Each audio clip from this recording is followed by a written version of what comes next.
Imagine que você está numa subida.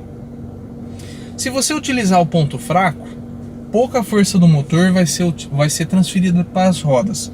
Como o carro está na subida, existe a força da gravidade que vai estar sendo exercida no carro, vai estar puxando ele para trás. Por isso que você solta o freio, o carro vem para trás. Como esse ponto fraco, pouca força do motor é entregue para as rodas, então não vai ser o suficiente. O carro não vai ter a força suficiente sendo entregue para as rodas para vencer a força da gravidade puxando o carro para trás. Então ponto fraco não se usa na subida, não dá certo. Por isso que às vezes a pessoa dá o ponto da embreagem, solta o freio, o carro vem para trás. Não soltou a embreagem suficiente, ok? E se eu usar o ponto médio, Maicon? Depende. Vai ter subidas que vai dar conta. Vai ter subidas, se ela for muito forte, o ponto médio não vai dar conta também.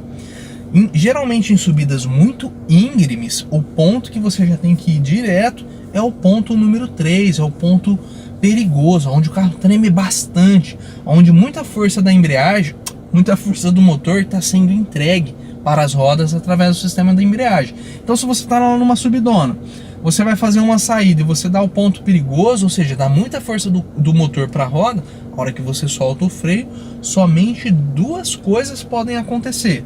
Ou o carro vai ficar parado, aí é só você dar uma aceleradinha e o carro vai ter mais força e ele vai começar a andar, mas mantenha a embreagem naquele ponto, ou vai trabalhando de forma muito minuciosa. Ou a segunda situação, a hora que você soltar o freio, o carro já vai começar a andar para frente, mesmo se você não acelerar. Entende? Então, o ponto fraco, você vai utilizar ele geralmente somente em situações de descidas, que são situações que você não precisa de tanta força do motor. São situações que praticamente só o fato de você soltar o freio às vezes já é o suficiente. Ponto fraco. Esse ponto fraco ele é mais utilizado quando você está fazendo algumas pequenas manobras, não todas, porque se você estiver fazendo uma pequena manobra na subida, por exemplo, pode ser que o ponto fraco não seja o suficiente. Então, se você percebe que não é o suficiente, você tem que então soltar um pouquinho mais a embreagem.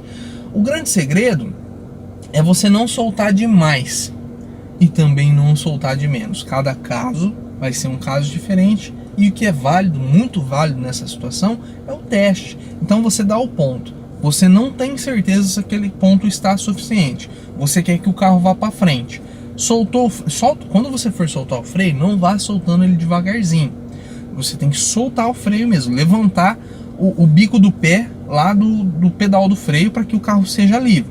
Se de repente ele der uma puxada mais forte, freia de novo e pisa um pouquinho na embreagem, porque você vai diminuir a força do motor sendo entregue para as rodas. Aí você solta o freio de novo, você vai controlando essa força, entendeu?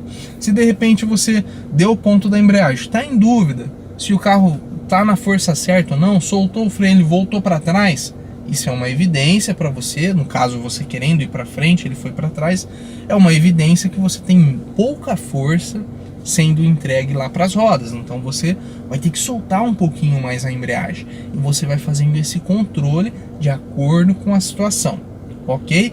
Então esses 4 pontos tem que ficar presente para você. De novo, última vez, pisou, ponto zero, soltou um pouquinho, tremeu, ponto fraco, soltou mais um pouquinho, tremeu mais forte, ponto ideal, soltou mais um pouquinho, tá tremendo muito, ponto perigoso. Soltou além do ponto perigoso, o carro vai morrer. Ele só não morre se ele já estiver em velocidade. Beleza?